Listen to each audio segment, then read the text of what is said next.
Selamat siang Mitra Buana dan saudara pendengar, salam jumpa dalam acara Talk Show Aspirasi Sukawati dari 94,7 Buana Asri FM, Radio Publik Kabupaten Sragen. Saya Rara Anggita. Aspirasi Sukawati edisi hari ini membahas tema mengenai pendampingan keluarga agar terwujud 3 standar 4 pasti bersama Dinas Pengendalian Penduduk, Keluarga Berencana, Pemberdayaan Perempuan dan Perlindungan Anak PPKB PPPA Kabupaten Sragen dan Penyuluh KB Kecamatan Sambung Macan. Untuk siang hari ini hadir bersama kami yang pertama Koordinator Penyuluh KB Kecamatan Sambung Macan Ibu Sri Rahayu SP. Apa kabar selamat siang Bu Sri Rahayu? Selamat siang, terima kasih Mbak Rara, kabar baik. Selamat siang juga untuk Mitra Buana. Apa kabar semuanya? Semoga dalam keadaan sehat walafiat. Amin. Terima kasih kehadirannya ini ya. Didampingi Penyuluh KB Kecamatan Sambung Macan Ibu Apriani Widaningsi SIKOM. Apa kabar nih Bu Apriani Widaningsi SIKOM? Alhamdulillah kabar baik Mbak Rara. Selamat siang untuk Mitra Buana semuanya. Semoga dalam keadaan sehat dan bahagia. Amin.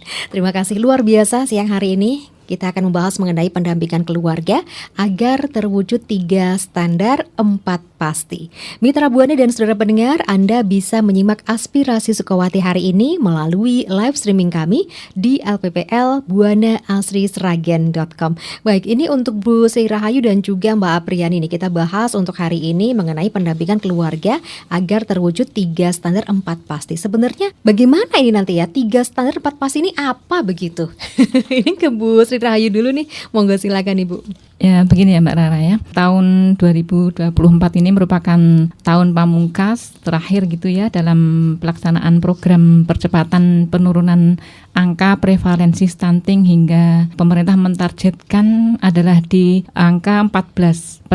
Nah ini untuk mencapai target ini, kementerian, lembaga, pemerintah daerah, pemerintah desa dan seluruh pemangku kepentingan terkait lainnya itu dipacu untuk terus mengoptimalkan program intervensi spesifik dan intervensi sensitif sehingga benar-benar diterima oleh sasaran prioritas. Nah ini target tahun ini akan dapat dicapai apabila semua pihak lebih bersungguh-sungguh menjalankan program penurunan stunting itu Mbak Rara. Yang sudah menjadi tanggung jawabnya. Terus berinovasi, berkolaborasi dan berkoordinasi dalam pelaksanaannya. Nah ini pelaksanaan program penurunan stunting itu harus dipantau, dievaluasi dan dilaporkan secara terpadu dan berkala sehingga dapat diketahui perkembangannya, capaiannya dan kendala-kendala yang dihadapi dalam pelaksanaannya yang kemudian bisa diambil langkah berikutnya untuk memastikan target tahun 2024 itu bisa tercapai Mbak Rara. Nah ini strategi yang sudah dilakukan selama ini dalam mencapai target tersebut adalah dengan keberadaan tim percepatan penurunan stunting atau yang disingkat itu TPPS dan tim pendamping keluarga disingkat TPK hingga ke tingkat desa. Untuk memaksimalkan penanganan stunting itu dibutuhkan juga dukungan dari masyarakat serta pemerintah kabupaten hingga ke pemerintah desa dan diharapkan seluruh personel dan instansi yang tergabung di dalam TPPS tersebut mampu merangkul masyarakat dan berkomitmen kuat untuk terus berkoordinasi serta berkoordinasi secara aktif gitu ya Mbak Rara, serta terintegratif dengan seluruh stakeholder yang terkait. Nah ini begitu pula dengan keberadaan tim pendamping keluarga. Peran tim pendamping keluarga dalam mendampingi keluarga yang beresiko stunting ini sangatlah berarti. Kerjasama yang baik antar berbagai pihak mulai TPK, puskesmas, rumah sakit diperlukan agar keluarga stunting di desa-desa itu bisa menerima penanganan yang tepat dan tepat waktu. Nah ini yang diharapkan juga nantinya akan tercapai 3 standar dan 4 pasti dalam upaya penurunan angka stunting ini Mbak Rara, demikian.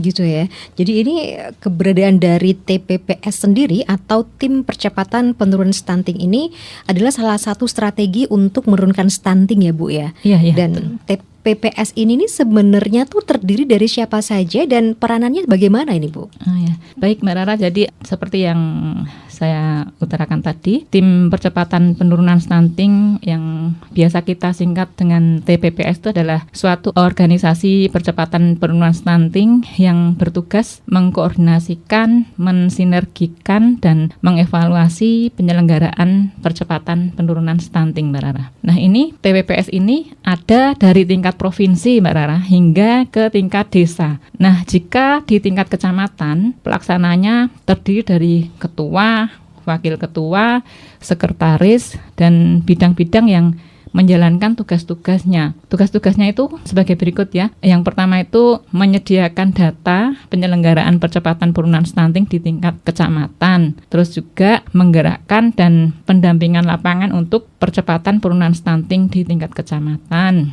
Terus ini pendampingan dan pengawasan perencanaan dan pemanfaatan dana desa dan alokasi dana desa untuk mendukung percepatan penurunan stunting. Terus memonitor dan mengevaluasi stunting di tingkat kecamatan, mengkoordinasikan peningkatan kerjasama dan kemitraan dengan pemangku kepentingan dalam penyelenggaraan percepatan penurunan stunting, terus mengkoordinasikan mekanisme penghargaan bagi kader terkait percepatan penurunan stunting di tingkat kecamatan, terus kemudian juga melaksanakan mini lokakarya di tingkat kecamatan minimal 1 kali dalam 1 bulan, dan kemudian melaksanakan rembuk stunting di tingkat kecamatan minimal 1 kali dalam 1 tahun atau sewaktu-waktu apabila diperlukan. Begitu, Mbak Rara. Lumayan banyak ya. Iya. Iya, dan mengikut sertakan berbagai lintas sektoral ya untuk penanganan penurunan stunting ini, Mbak Rara. Gitu ya. Emang tugasnya agak banyak gitu ya, lumayan begitu ya. Kalau untuk strateginya sendiri nih Bu, strategi pendekatan apa sih yang dilaksanakan TPPS ini dalam menjalankan tugas-tugas yang tadi gitu Bu? Iya, nah ini untuk strateginya sendiri yaitu dengan kerangka pendekatan yang digunakan adalah 3 pendekatan penajaman seluruh kegiatan percepatan penurunan stunting yang dilaksanakan oleh pemerintah. Ini pemerintah di sini tuh pemerintah daerah dan pemerintah desa menuju pada penerima manfaat dan berdampak pada penurunan stunting secara signifikan. 3 pendekatan tersebut meliputi pendekatan intervensi gizi, pendekatan multisektor dan multi pihak, serta pendekatan berbasis keluarga berisiko stunting. Gitu, Mbak Rara. Gitu ya. Ada 3 pendekatan gitu ya. Iya. Pendekatan intervensi gizi, kemudian pendekatan multisektor dan juga multi pihak, serta pendekatan berbasis keluarga beresiko stunting. Nah, ini kalau satu-satu gitu dijelaskan gitu bisa nggak sih Bu? Biar bisa paham gitu ya. Tugasnya apa saja nih dari 3 pendekatan ini tadi? Baik Mbak Rara, kita jabarkan satu persatu tentang 3 pendekatan tersebut. Yang pertama, pendekatan intervensi gizi terpadu merupakan pendekatan dengan cakupan utamanya adalah untuk meningkatkan kualitas penyiapan kehidupan berkeluarga, perbaikan pola asuh kepada anak-anaknya, peningkatan akses dan mutu pelayanan kesehatan, peningkatan akses air minum dan sanitasi, keamanan pangan dan bantuan sosial. Untuk yang pendekatan multisektor dan multi pihak, penyelenggaraan percepatan penurunan stunting memerlukan koordinasi dan kolaborasi multisektor dan multi pihak mulai dari fase perencanaan sampai dengan evaluasi hasil implementasinya pada level pendampingan keluarga berisiko stunting yang dilakukan oleh tim pendamping keluarga atau TPK ya Mbak Rara ya, agar terjadi sinergitas program dan kegiatan lintas sektor dan lintas pihak. Terus kemudian yang ketiga, pendekatan berbasis keluarga berisiko stunting merupakan pendekatan yang dilakukan sebagai upaya memastikan seluruh intervensi, baik intervensi spesifik maupun intervensi sensitif itu dapat menjangkau seluruh keluarga yang berisiko, yang punya risiko melahirkan anak stunting. Demikian Mbak Rara. Pendekatan keluarga berisiko stunting memiliki sedikitnya 5 kegiatan prioritas, yaitu yang pertama, penyediaan data keluarga berisiko berisiko stunting, yang kedua pendampingan keluarga berisiko stunting, yang ketiga pendampingan semua calon pengantin atau calon pasangan usia subur, yang keempat surveillance kepada keluarga berisiko stunting, dan yang kelima itu audit kasus stunting. Demikian Mbak Rara. Gitu ya. Jadi memang ini berarti pendekatannya memang dari beberapa sektor begitu ya. Iya, benar hingga sekali. akhirnya benar-benar ke keluarga yang memiliki resiko stunting ini Iya, tadi benar, begitu ya. Dan ini yang terkecil memang harus sampai ke bawah gitu Iya, ya. betul sekali. Nah, ini kalau untuk fakta di lapangannya sendiri nih, permasalahan apa saja nih Bu yang sering terjadi nih, dan juga upaya yang dilakukan oleh TPPS dalam menangani hal tersebut. Begini ya, kebanyakan yang terjadi adalah warga desa itu kurang memiliki pemahaman mengenai pemenuhan gizi kepada keluarga. Ya, meskipun mereka memiliki sumber menunya gitu. Karenanya TPPS bersama dengan TPK bisa terjun ke lapangan untuk mengedukasi warga tentang menu-menu sehat apa saja yang harus dikonsumsi pada masa kehamilan. Sebetulnya di desa itu banyak sekali menu sehat yang murah ya Mbak Rara ya. Tapi karena kurang pengetahuan gitu, kurang paham juga, ya, kurang pemahaman kepada nilai gizi gitu ya. Sebenarnya banyak juga sumber pangan yang murah ya, seperti telur, ayam gitu, terus sayur-sayuran, buah-buahan yang murah-murah itu sebenarnya bisa saja dan mudah didapatkan. Tetapi ya itu tadi, terkadang mereka kurang perhatian terhadap nilai gizi dari makanan yang dikonsumsi ya. Maunya itu nurutin maunya aja gitu, tidak memperhatikan nilai gizinya. Senangnya apa ya yang dimakan itu terus. Senangnya mie ayam terus. Maksudnya kan harus itu ya, bervariasi harus, gitu bervariasi dan gizinya juga harus seimbang gitu. Nah, ini TPPS ini merupakan kerja lintas sektoral dalam rangka penanganan stunting ya. Oleh karena itu diperlukan adanya kolaborasi untuk melaksanakan program-program penanganan stunting yang telah dirancang ya. Jangan sampai cuma program, selain anggaran juga harus ada tindakan ya. Program itu harus jalan sampai ke bawah, itu tadi ya Mbak Rara. Selain adanya sosialisasi juga harus diwujudkan dengan pemenuhan makanan-makanan sehat. Pemenuhan gizi dan vitamin juga menjadi perhatian utama khususnya bagi ibu hamil dari keluarga yang kurang mampu. Nah, hal ini terbantu juga dengan keberadaan TPK yang di tingkat desa itu Mbak Rara. Nah, demikian gitu ya. Jadi memang memberikan pemahaman kemudian pengetahuan kepada warga ini yang memang harus lebih intens gitu ya, agar mereka juga memahami bahwa yang namanya makanan bergizi, makanan sehat tidak melulu harus yang harganya mahal gitu ya. Padahal di dekat-dekat kita juga ada, di kebun sendiri juga banyak begitu ya. Yang penting kita bisa memahami dulu apa sajakah gizi atau kandungannya gitu ya. Ini nanti bisa diberikan untuk keluarga.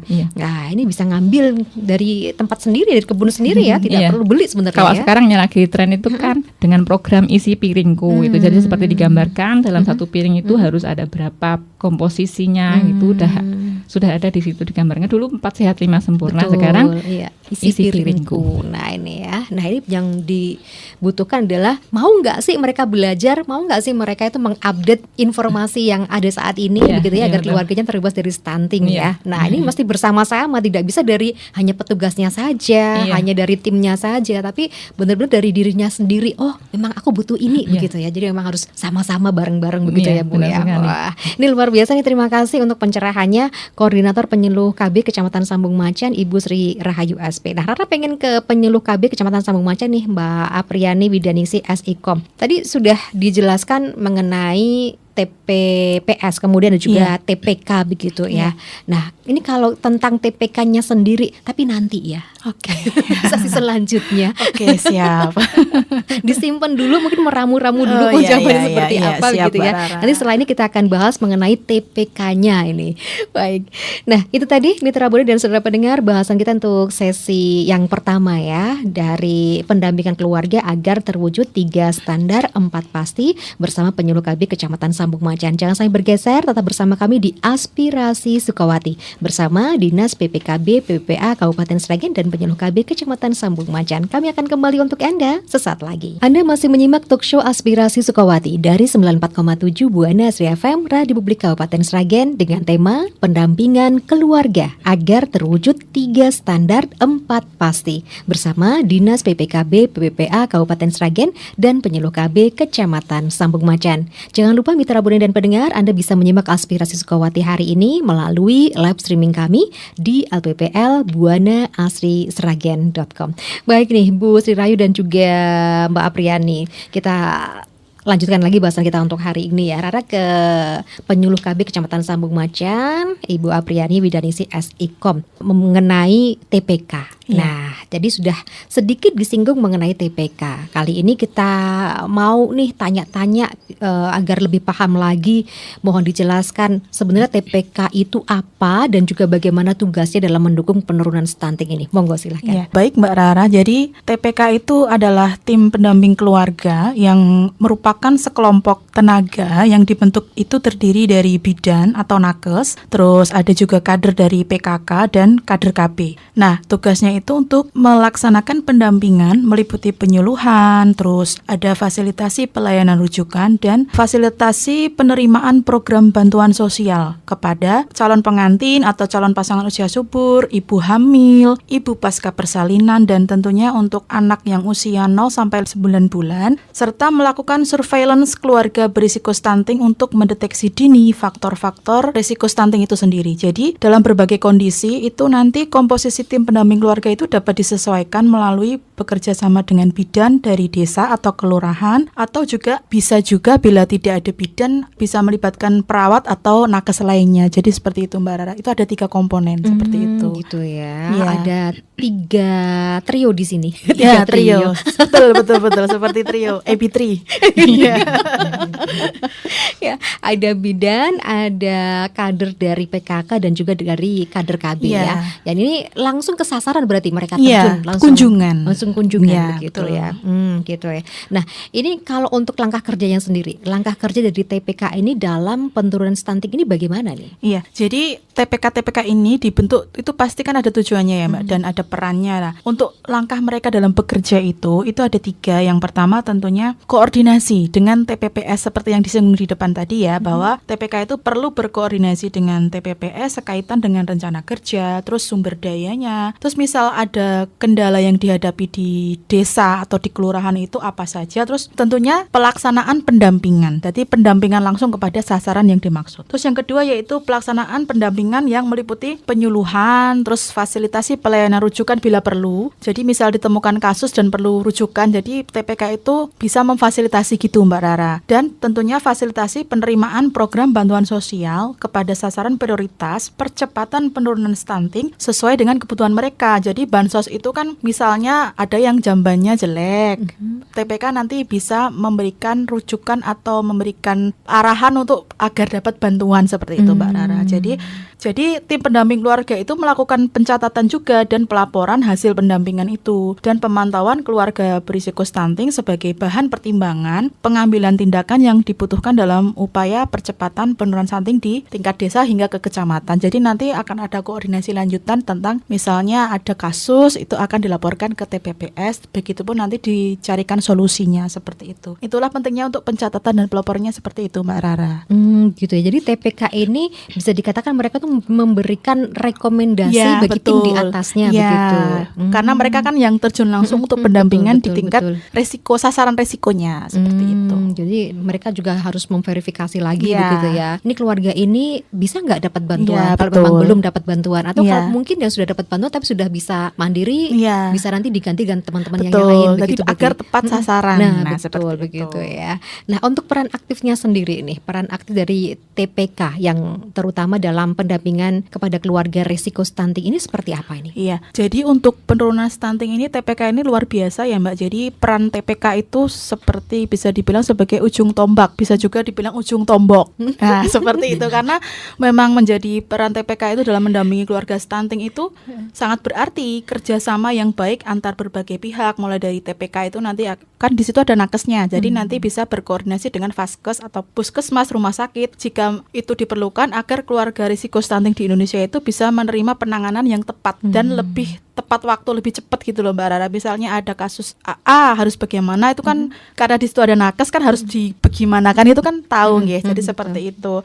Terus selain mendampingi keluarga risiko stunting melalui komunikasi, informasi dan edukasi, tugas TPK itu juga memberikan fasilitasi pelayanan rujukan kesehatan. Jadi misal ada yang misalnya menemukan kasus gizi buruk, berarti kan anak ini butuh untuk dirujuk, misalnya dirujuk ke puskesmas. Nah, itu TPK itu memfasilitasinya seperti itu. Terus juga yang tadi sudah disinggung di awal tadi adalah bantuan sosial yang memerlukan, yaitu bisa untuk sasaran remaja, calon pengantin, ibu hamil, ibu pasca persalinan, ibu menyusui, dan anak yang usia 0 sampai 59 bulan. Nah, TPK ini memberi fasilitasi bantuan sosial kepada keluarga yang tidak memiliki akses air minum, jamban, atau sanitasi yang layak dan memenuhi persyaratan untuk mendapatkan bantuan sosial. Jadi seperti yang saya singgung di depan tadi, misalnya dia jambannya masih yang jamban yang kuno, yang belum leher angsa, belum ada septic tank, itu berarti kan bisa nanti merekomendasikan untuk mendapatkan bantuan seperti itu. Nah, terkait penerimaan bantuan sosial ini, disinilah pentingnya TPK Mbak. Jadi dalam melaporkan keluarga calon penerima bantuan tersebut, mereka sebagai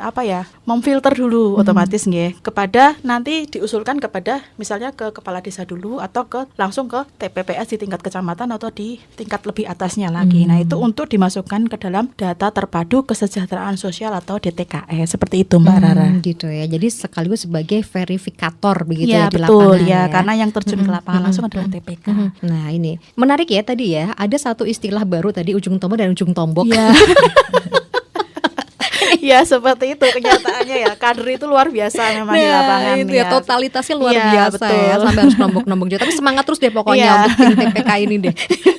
Betul. Salut ya. Baik. Nah, itu tadi sudah dijelaskan bagaimanakah peranan dari TPK ya dalam penurunan resiko stunting tadi begitu. Kalau untuk kriterianya sendiri, kriteria dari keluarga yang beresiko stunting ini seperti apa ini? Iya, jadi keluarga berisiko stunting itu sasaran yang memiliki faktor risiko untuk melahirkan anak stunting Mbak Rara. Itu terdiri dari pasangan usia subur, ibu hamil, terus keluarga dengan baduta atau anak usia 0 sampai 23 bulan dan keluarga dengan anak 24 sampai 59 bulan. Nah, ini memiliki risiko atau faktor risiko terjadinya kondisi stunting itu sendiri, yaitu sanitasi, akses air bersih yang tidak layak itu tadi. Nah, selain itu juga keluarga yang ada pada kondisi 4T, yaitu terlalu muda menikah, terus terlalu tua untuk hamil atau risiko tinggi ya Mbak. Jadi ada juga yang terlalu dekat masa kehamilannya dan anaknya terlalu banyak. Itu masuk pada sasaran kriteria. Nah, selanjutnya yaitu ada juga yang secara ekonomi, jadi fakir miskin dan orang tidak mampu, tidak memiliki jaminan kesehatan, terus kondisi rumahnya mohon maaf mungkin tidak layak seperti itu. Nah, apabila keluarga berisiko stunting ini tidak didampingi, maka akan berisiko melahirkan anak stunting yang tentunya ini yang tidak kita harapkan kan Mbak Rara. Jadi secepat mungkin akan diberikan solusi ya seperti itu Mbak Rara. Nah, ini luar biasa ini berarti ya. Dari tadi sudah dijelaskan mengenai kriterianya begitu. Nah, ini jika dikaitkan nih dengan 3 standar 4 pasti tadi, bagaimana nih keberadaan dari TPPS dan juga TPK itu sendiri? Monggo. Iya, jadi yang perlu dijelaskan lagi ya Mbak, mungkin masih asing ya, 3 standar itu apa sih? Nah, 3 standar itu adalah satu tim pendamping keluarga yang terlatih. Jadi kita harus memastikan TPK-TPK ini sudah terlatih semuanya. Terus yang kedua, tersedianya alat ukur atau aplikasi pengukuran untuk sasaran stunting. Dan yang ketiga adalah tersedia dan terlaksananya prosedural operasional percepatan penurunan stunting itu sendiri. Terus yang dimaksud 4 pasti itu apa? Nah, 4 pasti itu yang pertama, memastikan semua sasaran terdata, jangan sampai ada yang terlewat gitu Mbak. Jadi memang harus terdata semua. Terus yang selanjutnya memastikan semua sasaran memperoleh pelayanan. Terus memastikan juga semua sasaran memanfaatkan intervensi dari pelayanan itu. Dan yang terakhir memastikan semua pelaksanaan dan pendampingan tercatat dan terlaporkan. Ini kan fungsinya untuk koordinasi ya. Jadi nanti misal ada yang memerlukan bantuan atau memerlukan rujukan, itu akan mudah karena semuanya datanya lengkap dan terukur seperti itu ya. Dalam mewujudkan ini semua pasti perlu dilaksanakan suatu forum ya Mbak, forum untuk merembuk semuanya itu. Nah, kalau di tingkat kecamatan itu ada yang namanya mini lokakarya stunting atau mini lok di tingkat kecamatan. Nah, di kegiatan Minilog ini merupakan kegiatan pertemuan di kecamatan yang diinisiasi dan dipimpin langsung oleh camat, Mbak. Nah, itu dalam rangkanya apa? Untuk mengawal dan tentunya untuk mengevaluasi pelaksanaan pendampingan keluarga. Dan hasil pemantauan pendampingan keluarga di tingkat kecamatan itu nanti yang diharapkan adalah terwujudnya 3 standar dan 4 pasti itu tadi, Mbak. Seperti itu. Gitu ya. Jadi ternyata yang dimaksud dengan 3 standar dan 4 pasti adalah tim pendamping keluarga yang terlatih untuk standarnya, begitu ya. Kemudian tersedianya alat ukur dan juga aplikasi pengukuran untuk sasaran stunting, dan tersedianya dan terlaksananya prosedural operasional percepatan penurunan stunting. Nah, ini 3 standarnya begitu ya. Kemudian 4 pastinya ini adalah memastikan semua sasaran ini terdata.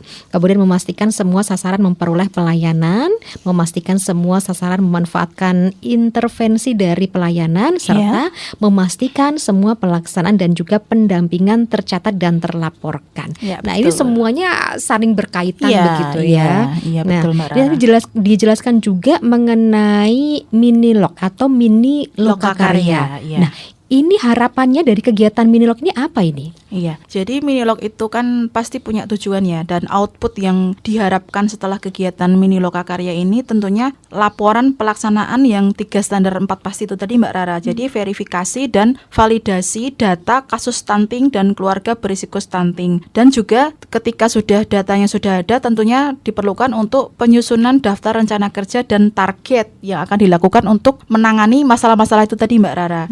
Jadi perlu juga dilakukan ini dalam rangka pengawalan dan evaluasi pelaksanaan pendampingan keluarga dan pembinaan TPK itu sendiri. Terus secara singkat dan sederhananya bisa dikatakan bahwa Minilog ini menjadi sebuah ruang evaluasi gitu Mbak Rara. Evaluasi percepatan penurunan stunting di tingkat kecamatan. Nah, dalam evaluasi itu nanti tentunya ada laporan pelaksanaan 3 standar dan 4 pasti yang tentunya itu memang yang akan digarap dari laporan-laporan itu Mbak Rara. Terus verifikasi dan validasi data kasus stunting, tentunya nanti akan ada penjabaran di desa ini ada kasus stunting apa tidak, seperti itu. Terus itu nanti kan menunjukkan untuk menjadi langkah penting dalam memastikan akurasi dan efektivitas, seperti itu Mbak Rara. Tentunya ini melibatkan banyak pihak, tentunya di TPPS itu sendiri. Terus nanti juga daftar rencana kerja yang sudah dibuat dan target itu juga dapat dijelaskan untuk memberikan gambaran yang mengenai langkah-langkah selanjutnya itu nanti yang akan diambil oleh tim pendamping keluarga dan TPPS di tingkat kecamatan itu. Nah, partisipasi aktif dari berbagai pihak seperti Danramil, Kapolsek, TPPS dan lainnya itu nanti mencerminkan komitmen bersama untuk menangani masalah stunting secara holistik. Jadi itu bukan tanggung jawab 1 atau 2 pihak saja ya,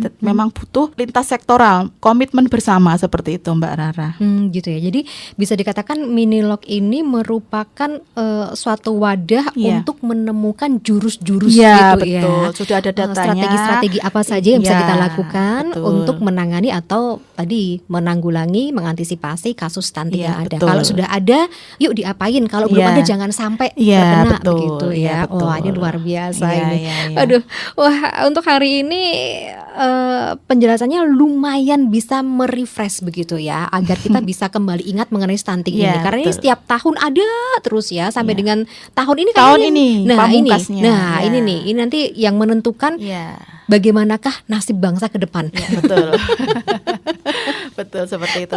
Luar biasa sekali bahasan kita untuk hari ini, dan tanpa terasa waktu kita sudah sampai di penghujung acara. Kepada narasumber yang luar biasa juga yang hari ini berkenan hadir di studio, Rara mohon yang terakhir kita tutup dengan closing statement dan juga pesan-pesan untuk masyarakat. Yang pertama kepada Koordinator Penyuluh KB Kecamatan Sambung Macan, Ibu Sri Rahayu SP. Monggo Ibu closing statement-nya. Ya, terima kasih Mbak Rara. Untuk mitra Buana semua, mari kita cegah stunting ya dengan cara menghindari 4 terlalu Mbak Rara ya, yang tadi sudah dijelaskan. 4 terlalu itu terlalu tua, terlalu muda, terlalu banyak dan terlalu sering melahirkan, dengan cara mengikuti program KB dan selalu jaga sanitasi dan kebersihan rumah, dan juga air yang untuk air minum itu harus dipastikan adalah air yang bersih dan layak minum. Kemudian untuk ibu hamil ya, ibu hamil terus remaja putri yang mungkin mengalami anemia, terus calon pengantin gitu, terus ibu baca salin, ini minum tablet tambah darah Mbak Rara supaya tidak terjadi anemia, karena anemia itu adalah salah satu penyebab terjadinya stunting.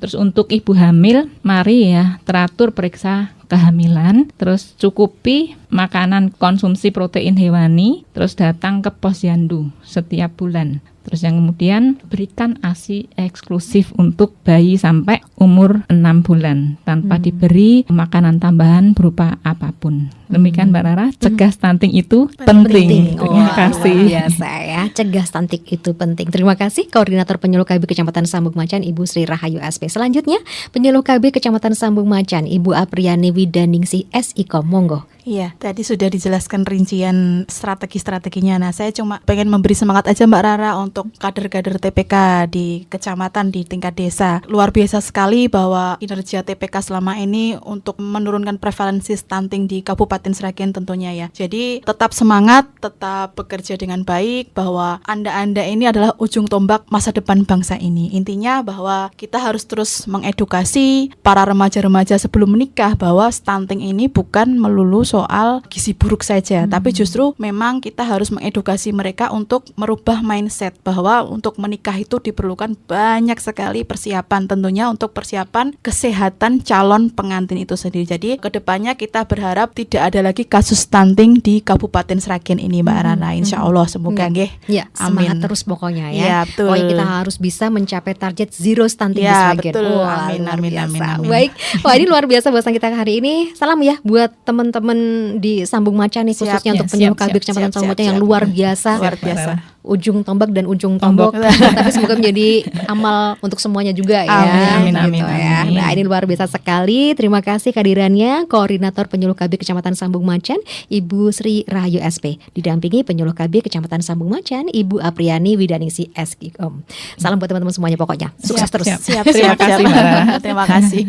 Ya, demikian Mitra Buana dan saudara pendengar, aspirasi Sukawati untuk edisi hari ini dengan tema pendampingan keluarga agar terwujud 3 standar 4 pasti bersama Dinas Pemberdayaan Penduduk, Keluarga Berencana, Pemberdayaan Perempuan dan Perlindungan Anak PPKB PPPA Kabupaten Sragen dan Penyuluh KB Kecamatan Sambung Macan. Semoga bermanfaat. Sampai jumpa dalam acara Aspirasi Sukawati edisi selanjutnya. Saya Rara Anggita dan segenap tim yang bertugas mengucapkan terima kasih kebersamaan dan perhatian Anda.